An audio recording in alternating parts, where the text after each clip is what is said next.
বলা হয় কথার পাহাড় জমে এক একটা অভিমান জমাট বাঁধে। বলা হয় না যে কথা না বললে অনেক সম্পর্ক নষ্ট হয়ে যায়, তাই তো সময় থাকতে থাকতে কথা বলে নেওয়াটা খুব জরুরি। এরকমই সম্পর্কের গল্প নিয়ে এক রাস অভিমানের গল্প নিয়ে খুব শিগগিরই মুক্তি পাচ্ছে অভিমান, যেখানে অভিনয়ে রয়েছেন যিশু সেনগুপ্ত এবং প্রযোজনায় সৌরভ দাস এবং যিশু সেন। যিশু সেনগুপ্ত, একদম ঠিক। তোমাদের দুজনকে অনেক স্বাগত। একটু জানি যে দুজনের মধ্যে কে বেশি অভিমানী? ও বোধহয় আমি আমি আসলে বলি কম। অভিমানটা বেশি জাহির করো। যেটা যিশুদার অভিমান হচ্ছে আমার প্রতি, যে আমি শেয়ার কম করি, দ্যাটাই নয়। এবং সেটা যিশুদা is not the first person যে বলছে, এর আগেও একজন দুজন তো বলেইছে তুমি শেয়ার কম করো। আমি শেয়ার কম করি, আমি একটু চাপা চাপা। চাপা। হ্যাঁ, তো সেক্ষেত্রে এটা হচ্ছে যিশুদার অভিমান আমার প্রতি। এবং সেটা থাকে না, প্রবলেম হয়ে যায়। সেইটাই হচ্ছে একমাত্র বিষয় আমার মনে হয়। এবং আমার দিক থেকে যদি বলি যে আমার অভিমানটাও ক্রিয়েটেড হয় ওই কারণে, বিকজ আই ক্যানট শেয়ার। বেশ চাপা বলে। আচ্ছা, তোমাদের দুজনের কাছে অভিমানকে যদি একটা শব্দে ডেসক্রাইব করা যায়, খুব কঠিন, তাও একটা শব্দে বা অভিমানের সংজ্ঞা তোমাদের কাছে? ভালোবাসার মানুষদের সাথে অভিমান, এটা তো আমার মানে এটা সেই মানে অবভিয়াস, বিকজ ভালো লাগা ভালোবাসার মানুষগুলো যারা আছে তাদের সাথে অভিমান হয় না, অন্যদের সাথে তো রাগ হয়, অভিমান হবে না। মানে আমি যেদিনকে প্রথম প্রেস কন হয়েছিল, আমি আবার আসবো অভিমানের, সেদিনকে বুম্বাদা একটা কথা বলেছিল যে তুমি খুব ঘেটে যাও, সৌরভদা খুব সফটেড, তাই কি? না, কেসটাই বলছি। হ্যাঁ, যিশুদার বিষয়টা হচ্ছে, মানে আমার বিষয়টা আমি বলতে পারি, আমি চুপ করে থাকি যেহেতু চাপা, সেটা আমি তো বেশি শেয়ার করি না, এই জায়গাটায় ভাবতে থাকি, মানে হচ্ছে আমি ওই 1 2 3 4 এগুলো করতে থাকি। আর যিশুদা এতটাই এখান থেকে পুরোটা, হ্যাঁ, যে কথা বলতে বলতে আরেকজনের কথা সেখানে ঢুকে গেল, এইটা কি হলো, এটা ভুলে গেছে। আরে এরকম হয়েছে যে আমি বললাম যে এটা তো আজকে আমাদের করার কথা, কখন হলো, এটা কে বলেছে, কখন বললি তুই এটা? আচ্ছা, হ্যাঁ, পুরো খাজনি একটা ব্যাপার। মানে এটা কি নতুন প্রযোজক হওয়ার একটা চাপ যিশুদা? না, সেটা এটা না। যিশু সেনগুপ্তর চাপ। আচ্ছা। না, আমি আমার আমার ভুলে যাওয়ার একটা স্বভাব আছে, মানে আমি এরকম ভুলে যে সকালে কি খেয়েছি জিজ্ঞেস করলে খেয়েছিলাম মানে সো আই ফরগেট আ লট, আর সেটা দিনকে দিন বেড়ে যাচ্ছে। তো সেটা চেষ্টা করছি ইমপ্রুভ করার, কিন্তু হচ্ছে না কিছুতে। আর মাথার মধ্যে এত কিছু চলতে থাকে সারাক্ষণ, আর ভাবতে থাকি সারাক্ষণ। কামিং ব্যাক টু অভিমান, যে অভিমান এক কথায় বলাটা ডিফিকাল্ট, কারণ অভিমান এমন, এই যে মানুষগুলোর সাথে অভিমানটা হয়, সেটা যেটা বলছিলাম যে ভালোবাসা এবং ভালো লাগার মানুষগুলোর সাথেই হয়। অন্যদের সাথে রাগ হবে, তার সাথে অভিমান হবে না, কারণ তাকে তো আমার মানে ভালোবাসা বা ভালো লাগার জায়গা যদি না থাকে, যে অভিমান মানে কি, তুই এটা আমার সাথে করতে পারলি, এবং যাকে আমি চিনি সে তো আমার সাথে করতে পারি, সেই জন্যই রাগটা হবে। যার কাছ থেকে তুমি এক্সপেক্ট করো, হ্যাঁ, এক্সপেকটেশন থেকেই অ্যাকচুয়ালি অভিমানটা আসে। যখন ওই এক্সপেকটেশনের যখন উল্টোটা কিছু হয়, যেটা এক্সপেক্ট করো সেটা না হয় অন্য কিছু হলো, তখন অভিমানটা হয়।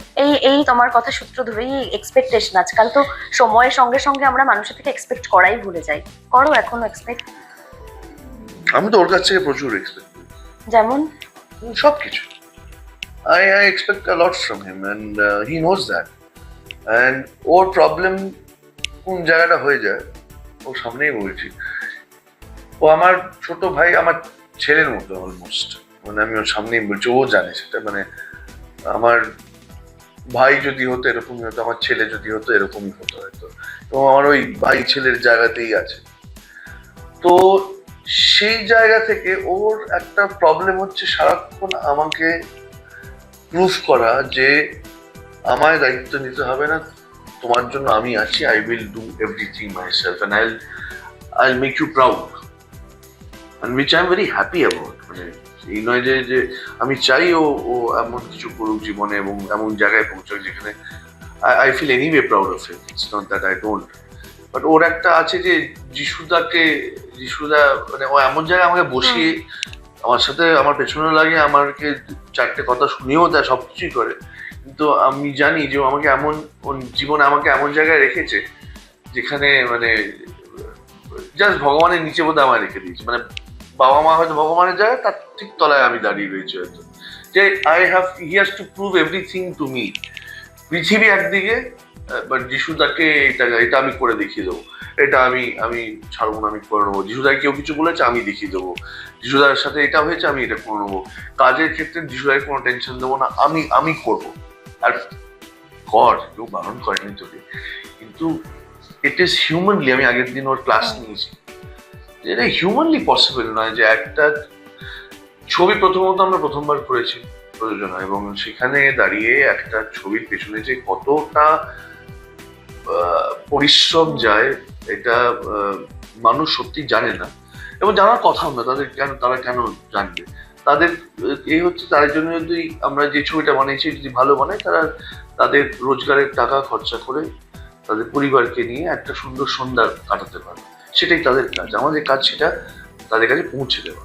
কিন্তু একটা ছবি প্রযোজনা করার পেছনে এই শুটিং অবধি ঠিক আছে, এই পোস্ট প্রোডাকশন, রিলিজ, মানে আমাদের ছবি নিয়ে ক্যাম্পেনিং করা বা যেখানে যেখানে যাওয়া, প্রমোশন করা, এটা আমাদের দুজনের কাছে নতুন। আমরা এতদিন কি হয়েছে, আমাদের কাছে প্রডিউসাররা বা প্রোডাকশন থেকে আমাদের ডেটস নিয়েছে, আমরা গেছি 4-5 দিন, 7 দিন, 10 দিন, গিয়ে যেখানে যেখানে বলেছে চলে গেছি, আমাদের গাড়ি তুলে নিয়ে চলে গেছে, বা আমাদের গাড়ি করে আমরা পৌঁছে গেছি, আমাদের লোকজন আছে তারা দেখে নিয়েছে, দাদা এখানে বসুন, দাদা ওটা করে নিন, এটা বলে দেবেন, দাদা এরপর একটা চেঞ্জ আছে করে নেন, এটাই করেছি। কিন্তু এটা করার সঙ্গে সঙ্গে এটার মধ্যে কোথায় যেতে হবে, কি করতে হবে, কি প্ল্যানিং হবে, কি এভরিথিং, বাজেটটা তো রয়েছে, সেটা নিয়ে তো আর আমরা আর কথাই বলছি না, যাতে নেই আমরা। তো সেইটা পুরোটা ও একা দায়িত্ব নিয়ে করছে, এবং সেখানে আমি ঢুকতে চাইলেও আমি মানে ওই যেটা চুপ করে থাকে, তখন আমার রাগ হয়, অভিমান হয় তখন। কিন্তু আমি এটাও জানি যে ও কোন জায়গা থেকে এটা করার চেষ্টা করছে। দেখেন, মানে ক্যামেরার সামনে আমি ওকে বলছি, ওকে শুনিয়ে বলছি যে এটা হিউম্যানলি পসিবল নয়, শেয়ার করে নেওয়াটা বেটার। যিশুদা, তুমি বোধহয় বড্ড ইমোশনাল না? কারণ এখন তুমি বলছো, আমি মাঝে মধ্যে এর আগেও দেখেছি চোখে জল আসছে, আজকেও চোখটা ছলছল করছে, যদি ভুল না হয়। না, চোখ ছলছল এটার জন্য করছে না, প্রায় অনেক রাত্রি ঘুমাইনি বলে আমাদের চোখ ছলছল করছে। আচ্ছা, খুব টায়ার্ড আমরা দুজনেই, আমরা দুজন কেন, আমাদের টিমে আরো যারা রয়েছে তারা সবাই খুবই টায়ার্ড। মানে ইনফ্যাক্ট আজকে ও ভোর 7টায় ও বাড়ি ঢুকেছে, কালকে 3টে অবধি আমি জেগে, তারপর এই আমি 3টে অবধি জেগে নিজে চলে গেল, তারপরে কিছু গ্রাফিক্সের কাজ ছিল সেটা করে সকাল 7টায় ঢুকেছে। আমি আবার সকালবেলা 8টা 8:30 সময় উঠে মোহাম্মদার বাড়ি গেছি, ওখানে আমাদের প্রমোশন ছিল, সেটা করেছি, করে আমি বাড়ি এসেছি, ও আমার বাড়িতে এলো, আমরা খেলাম একসাথে, খেয়ে আবার এখানে এলাম। তার মাঝখানে 55খানে ফোন কল, সেন্সারের এই ওই সেই, তো এটা চলছে ফর লাস্ট অলমোস্ট 15 days বলবো। বেসিক্যালি আমরা যেটা বুঝতে পারছি বা দেখছি, এটা তো আস্তে সবকিছু তো শেখার মাধ্যমেই হয়। পুরো বিষয়টা বলে না, তুমি তোমার ফ্লোরে থেকে শিখতে হয়, হ্যাঁ, পুঁথিগত বিদ্যার থেকেও বেশি হচ্ছে লাইফ থেকে শেখা যায়। তো আমরা যখন ছবিটা বানিয়েছি, অন্তত আমার ক্ষেত্রে তাই হচ্ছে, যিশুদার ক্ষেত্রেও তাই হচ্ছে।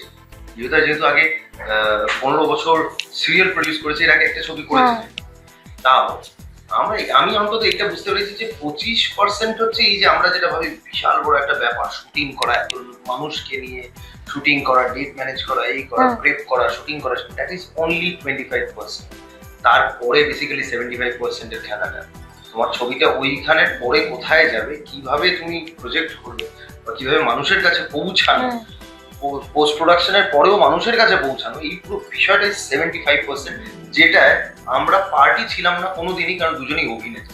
আমাদের ওই 25%ই আমাদের কাজটা শেষ হতো, এবং আমরা ভাবতাম কি খাটনি খেটেছি।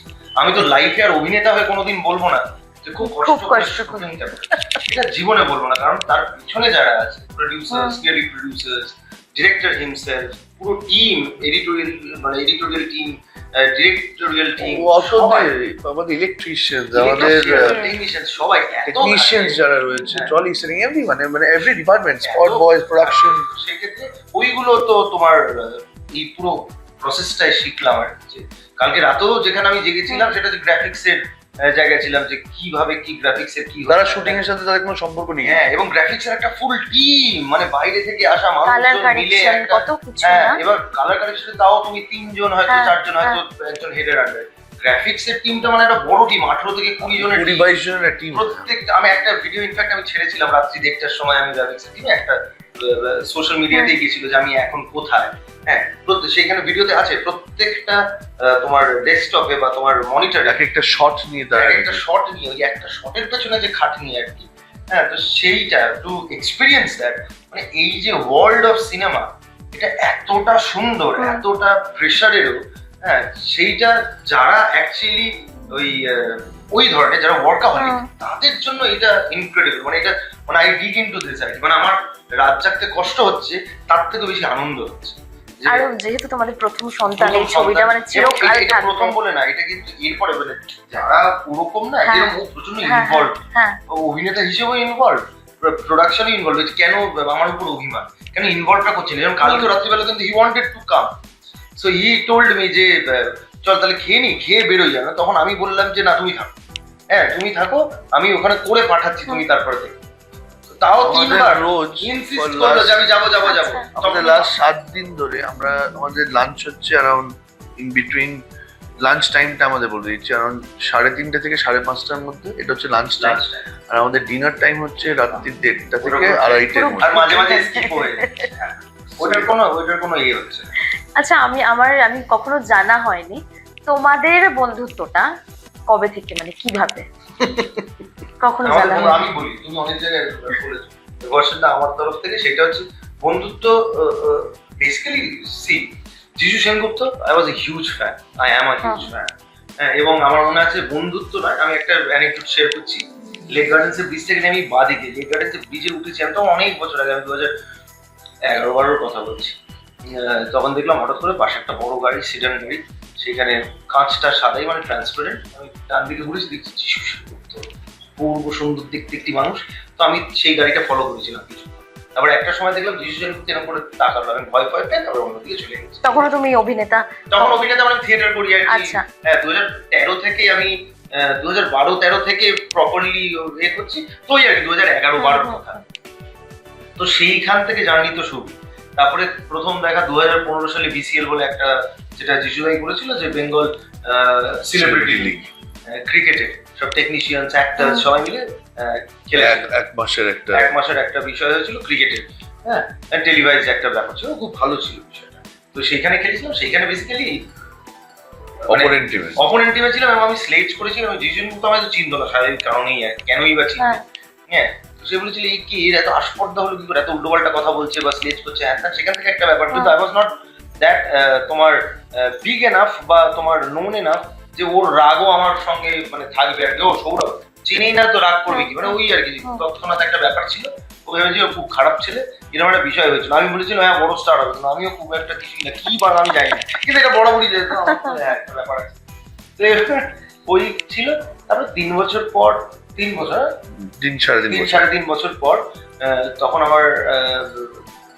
আমার বান্ধবী তখন তার সঙ্গে একটা হিন্দির একটা সিরিজ করছে। তো তখন প্রত্যেক দিনই পাঠ করছে যিশুদার সঙ্গে, যিশুদার গল্প শুনছি, এবং আমার পুরো ফ্ল্যাশব্যাক ওই কথাগুলো মনে পড়ছে। এবং আমি হচ্ছে এত ভালো মানুষ, আমি কেন ওরকম করতে গেলাম, মানে why was I like that. এবং আমার এইসব আমি তখন ভাবলাম যে না, তুমি ভুল করেছো, তোমারই বলা উচিত। যিশুদার নাম্বারটা দিত, ওর কাছ থেকে নাম্বার নিয়ে একটা বড় টেক্সট করে, সেটা ওয়েন্ট আনআনসার্ড। তারপর আমি ওকে বলি যে যিশুদাকে একটা টেক্সট করেছি, তুই অন্যভাবে কথা ঘুরিয়ে বলিস। তারপরে যিশুদা দেখেছে, তারপর যিশুদা থেকে একদম নর্মাল, হ্যাঁ না কোনো ব্যাপার না, কি হয়েছে ছেড়ে দে, ভালো আছিস তো, এই এরকম টাইপের একটা টেক্সট, ব্যাস সেটা সেখানেই শেষ। কিন্তু আমার একটু শান্তি হয় যে তাকে আমি এমন কষ্ট দিয়েছিলাম বা তার এত খারাপ লেগেছে যে হি ক্রাইড অলসো, মানে I was not the only reason, other reasons as well, but that added to it, ঠিক আছে। সেটা আমার খুব খারাপ লেগেছে, সিঙ্গি যখন চোখে জল চলে এসেছে। তো যাই হোক, তারপর কাটতো 2021 বা 2023 প্রথমবার আমি সিসিএল এর ট্রায়ালে যাই, আই ওয়াজ সিলেক্টেড। তো হঠাৎ করে এসে আমাকে একদিন বলে, কে কেমন আছিস, তুই তো ভালো আছে। আমি তো বলছি আমার সাথে কথাই বলবে না, সিলেক্টও করবে না, এরকম টাইপের। তাই বলছে এবার কিন্তু দায়িত্ব নিতে হবে, অনেকগুলো দায়িত্ব নিতে হবে, ভালো করে ইয়ে করতে হবে, এইসব ব্যাপার। দায়িত্ব দিচ্ছে না তো ভালো, ইয়ে রকম। তো সেখান থেকে বেসিক্যালি কি হলো, ক্রিকেটটা আমাদের বন্ডিংটা আরো স্ট্রং, এবং তো আস্তে আস্তে আমরা চ্যাম্পিয়ন হলাম। হ্যাঁ, এবং আমরা আরো কমিউনিকেট করা শুরু করলাম, আস্তে আস্তে আমি ভাইস ক্যাপ্টেন হয়ে গেলাম এবং তখন কমিউনিকেশন আরো বেড়ে গেল, কি করা যেতে পারে। আমরা এমনি মানে হি ইন হিজ লাইফ, আমি আমার লাইফে আমার প্রচুর কম্পিটিটিভ মানে একটা ওই মাঠে নামলে ছাড়া নেই আর কি, জিততে হবে মানে ওরকম একটা বিষয়। সেইখান থেকে অ্যাকচুয়ালি জেলিংটা হওয়া শুরু হলো। তারপরে বেসিক্যালি যেখান থেকে প্রোডাকশন হাউস হলো, আমার অনেকদিন ধরেই একটা ইচ্ছা ছিল প্রোডাকশন হাউস করবো, এবং যিশুদার অনেকদিন ধরে প্রোডাকশন করেওছে আর কি। যিশুদাই একদিন বললো যে, আর আমরা অনেক আইডিয়াস নিয়ে আলোচনা করতাম, এই গল্পটা এইরকম টাইপের গল্প হেভি লাগবে, এই টাইপের ব্যাপার। যিশুদাই একদিন বললো চল একসঙ্গে করি। আমি তো পুরো মানে তুলছে আমার সঙ্গে করবে মানে কি আর কি পাচ্ছে না কেমন। তারপরে একটু করে ভাবলাম, যে আমি ভাবলাম না মানে যিশুদা ভাবলো, আমরা দুজনেই একটুখানি দুদিন টাইম নিলাম যে let us think about it for 2 days and then we'll decide। দুদিন পর চল না, এটা এক্স্যাক্টলি কি হয়েছিল আমি বলি। আমি এটা লাস্ট ইয়ার দুদিন মার্চে, সময়টা কেন আমি সেটা বলছি। তা আমরা বসে আমার বাড়িতে আড্ডা মারছি, বলতে যে তোর তো খোলার ইচ্ছে, যে তোর খুলি। ও হাঁ করে দাঁড়িয়ে তো যেটা বললো, বললাম হ্যাঁ মানে তো আপত্তি থাকবে না, না আপত্তি তুমি বলছো না, আমি হ্যাঁ মানে বললাম না আজকে হ্যাঁ বলিস না, ইউ উইল অলসো ডিসাইড। আমিও তো হট করে বললাম let me also go through, কারণ আমরা যখন বন্ধুত্ব এই ওই সেই সব ঠিক আছে, but when we come to a place where we are doing business, because it's a business at the end of the day, এবং সব থেকে বড় জিনিস এখানে আর কিছু হোক না হোক টাকার আদান প্রদান আছে, টাকার একটা বিষয় আছে। এটা আমার বাবা বারবার বলতেন যে সেই জায়গাটাকে ঠিক করে নেবে, কারণ দ্যাট ইজ মানে বাবা ছেলের মধ্যেও ঝামেলা হয় টাকা পয়সা। I told him very categorically, আমাদের এই প্রবলেম আসতে পারে, একটা বাইরের লোক এসে তোকে আমার নামে বলতে পারে, আমাকে এসে তোর নামে বলতে পারে। তোর নামে বলার তো মানে ওর সাথে ওই বন্ধুত্বটা হওয়ার জন্য তো আমার সব মানে কাছের মানুষগুলোই ওর এগেনস্টে কথা বলেছে। সুতরাং আর আমার কাছে ওটা খুব একটা ম্যাটার করে। আমার ম্যাটার করে যে how you are with me, and if I see you're doing wrong, I'll come and tell you. কিন্তু আমার এক্সপিরিয়েন্সটা খুব জরুরি আমার কাছে। তুমি আমায় কি বলে গেলে অন্যের নামে আমার কেউ যায় আসবে না। আমি নিজেই যদি এক্সপিরিয়েন্স না করি, I will not even believe that.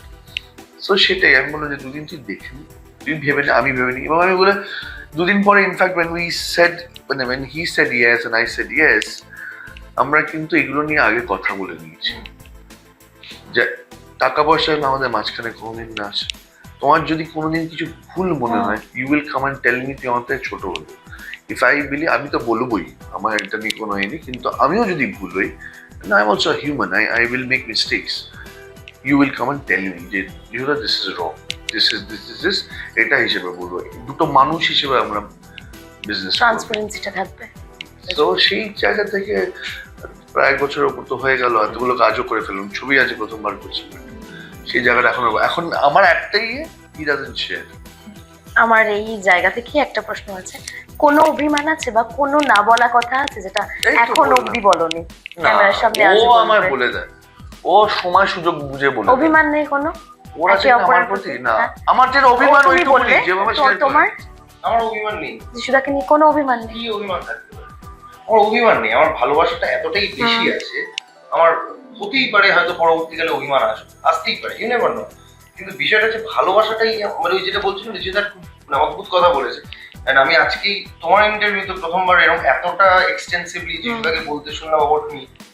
ওই এক্সপেকটেশনটা আমার থেকে যেটা, হ্যাঁ, যে বাবা মায়ের পরেই যে স্থানটা মানে ইজ অ্যাবসলিউটলি রাইট আর কি। হ্যাঁ, তো সেইটা তো কোনোদিন আমাদের আগে কথা হয়, এটা কিন্তু ইন্টারভিউতেই প্রথমবার, because I feel it, I understand. তো আর ওর ওই জায়গাটা আছে, আর ওর চোখে জল আসে মানে এটা বিশাল বড় ব্যাপার, যেটা আমার একদম আমার যদি ঠিক সময় ঠিক কথা কেউ একটা ওই স্ট্রিংটা টেনে দেয়, আমার চোখে জল চলে আসে। ওর উল্টো, ও একা কাঁদে, কারণ দ্যাট ইজ মানে বাবা ছেলের মধ্যেও ঝামেলা হয় টাকা পয়সা। I told him very categorically, আমাদের এই প্রবলেম আসতে পারে, একটা বাইরের লোক এসে তোকে আমার নামে বলতে পারে, আমাকে এসে তোর নামে বলতে পারে। তোর নামে বলার তো মানে ওর সাথে ওই বন্ধুত্বটা হওয়ার জন্য তো আমার সব মানে কাছের মানুষগুলোই ওর এগেনস্টে কথা বলেছে। সুতরাং আর আমার কাছে ওটা খুব একটা ম্যাটার করে। আমার ম্যাটার করে যে how you are with me, and if I see you're doing wrong, I'll come and tell you. কিন্তু আমার এক্সপিরিয়েন্সটা খুব জরুরি আমার কাছে। তুমি আমায় কি বলে গেলে অন্যের নামে আমার কেউ যায় আসবে না, আমি নিজেই যদি এক্সপিরিয়েন্স না করি I will not even believe that. So সেটাই আমি বললাম যে দুদিন তুই দেখে নি, তুই ভেবে নি, আমি ভেবে নি। এবং আমি বলে দুদিন পরে ইনফ্যাক্ট when we said মানে when he said yes and I said yes, আমরা কিন্তু এগুলো নিয়ে আগে কথা বলে নিয়েছি যে টাকা পয়সা আমাদের মাঝখানে কোনোদিন না আসে। তোমার যদি কোনোদিন কিছু ভুল মনে হয় you will come and tell me তুই আমার থেকে ছোট হলো। ইফ আই বিলি, আমি তো বলবোই আমার এটা নিয়ে কোনো হয়নি, কিন্তু আমিও যদি ভুল হই, I am also human, I will make mistakes, you will come and tell me যে দিস ইজ রং, দিস এটা হিসেবে বলবো। দুটো মানুষ হিসেবে আমরা বিজনেস ট্রান্সপারেন্সিটা থাকবে। তো সেই জায়গা থেকে প্রায় 1 বছরের উপর তো হয়ে গেল, এতগুলো কাজও করে ফেললাম, ছবি আজ প্রথমবার করছি, but সেই জায়গাটা এখন আমার একটাই হি ডাজন্ট শেয়ার। আমার এই জায়গা থেকে একটা প্রশ্ন আছে, কোনো অভিমান আছে বা কোনো না বলা কথা আছে যেটা এই তো এখন বললাম। অবধি বলনি? না, ক্যামেরার সামনে আজ ও আমার বলবে। বলে দেয়, ও সময় সুযোগ বুঝে বলে দেয়। অভিমান নেই কোনো? ওরা একে যেটা আমার অপরের প্রতি প্রতি? না, হ্যাঁ। আমার যেটা অভিমান তুমি ওইটুকুনি বললে, যেভাবে তো তোমার আমার অভিমান নেই। যিশুদাকে নিয়ে কোনো অভিমান নেই? কি অভিমান থাকতে পারে? আমার অভিমান নেই, আমার ভালোবাসাটা এতটাই বেশি আছে, আমার হতেই পারে হয়তো পরবর্তীকালে অভিমান আসতেই পারে, ইউ নেভার নো। কিন্তু বিষয়টা হচ্ছে ভালোবাসাটাই মানে ওই যেটা বলছিলাম যেটা অদ্ভুত কথা বলেছে।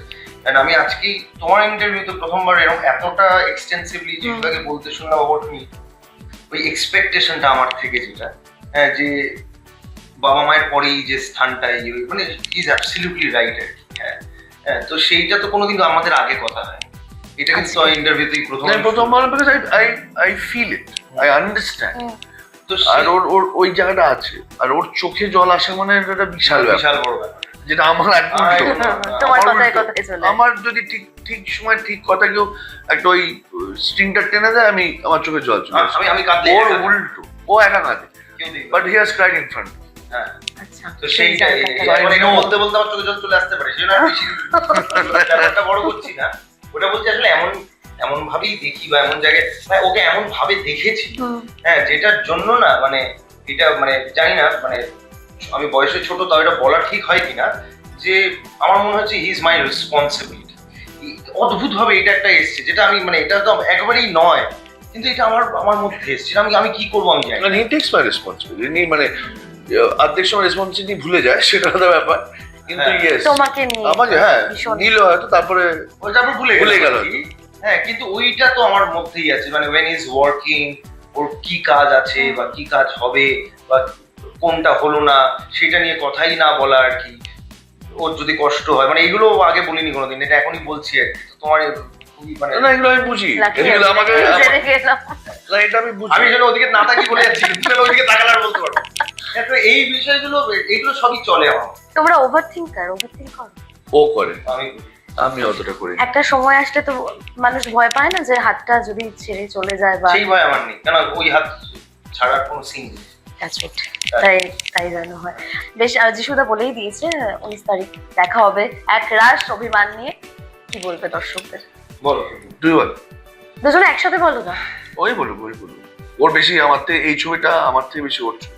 আমাদের মনে হয় দুজনের ছবি। না আমরা দুজনে একসাথে আছি, প্রত্যেকেরই, বাট কিংবা ও কোথাও ও তোমার- আমার থেকে বেশি খেটেছে এই ছবি। পরের ছবিতে হয়তো আমি বেশি খাটবো, বাট ওকে আমি মানে এটাই বলছি যে আমাদের ছবি, মানে কোনো দ্বিমত নেই আর কি। এবং আমার একটা অদ্ভুত মনে পড়ে গেল, একটা নোট লিখেছিলাম যিশুদা যেদিনকে ফার্স্ট ডে শুট করবে অভিমান, এবং সেই নোটটা দেখে হাওয়া করে কেঁদেছিল মেকআপ ম্যান। হ্যাঁ, এবং সেটাই আমি ফিল করি, যেটা আমি অবভিয়াসলি এখানে বলছি না, যেটা লেখা হয়েছে। এবং এইটাই প্রচন্ড ভালো লাগছে যে অভিমান একটা ছবি আমি কোনোদিন স্বপ্নেও ভাবিনি যে এরকম স্টার কাস্ট নিয়ে একটা ছবির পার্ট হবে, live alone being the producer. এবং এটা সবকিছু ইউনিভার্সের দেওয়া, সবকিছুই বাবা মায়ের কর্মের ফল আমার মনে হয়। ট্রু। যে I am just doing it, it's happening to me. এবং আমার এটাও বিশ্বাস যে মানুষজন ভালো হয়। তো সেক্ষেত্রে আমার বিশ্বাস আপনারা আসবেন, মানে 19শে জুন অভিমান দেখবেন আপনারা, এবং অবশ্যই আপনাদের ভালো লাগবে, এবং অবশ্যই আপনারা বলবেন অন্য মানুষকে যে ছবিটা দেখে এসো। এটা আমার বিশ্বাস। এবং আমার মনে হয় যে এই বছরের যেটা যিশুদাও বলছিল যে আমরা এরকম ভাবে শুরু করবোই ভাবিনি, এত বড় করে। তো সেক্ষেত্রে one of the biggest caste নিয়ে পুরো এই 3 জনকে আগে কবে দেখা, একসঙ্গে তো দেখাও যায়নি।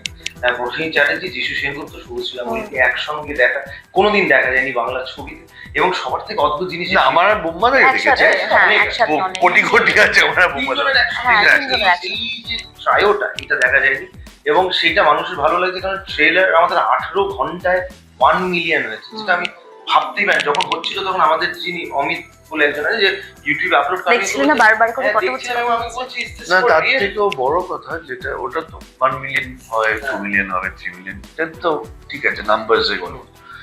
আমার একটা জিনিস যেটা আমি অমিত বলে ছেলেটি পাঠিয়েছে, যেটা ও আমায় পাঠিয়েছে, যে ইউজুয়ালি একটা ট্রেলার সেটা তুমি ট্যাম্পার করতে পারবে না। ওদের যে ড্যাশবোর্ডটা তুমি অ্যাভারেজ টাইমিং হয় তো, আর সেটা ইউ ক্যান ট্যাম্পার।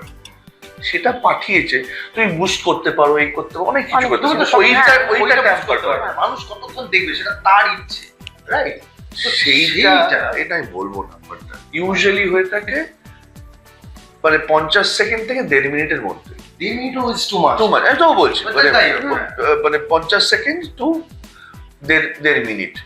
আমাদের average view is 2.03, 2 minute 3 second. মানে একটা 2 মিনিট 20 সেকেন্ডের, 3 সেকেন্ডের ট্রেলার লোকে 2 মিনিট দেখছে, 2 মিনিট দেখছে, 2 মিনিটের উপর দেখছে, আর অ্যাভারেজ তো which is, আমি বললাম ওইটা ভেরি রেয়ার।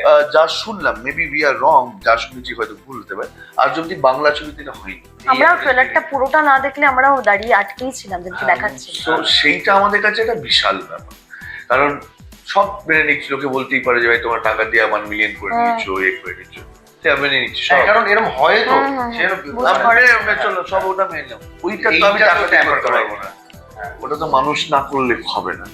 মানে এখনো তোমরা ড্যাশবোর্ডে গিয়ে কিন্তু গো এন্ড চেক, এরকম তো।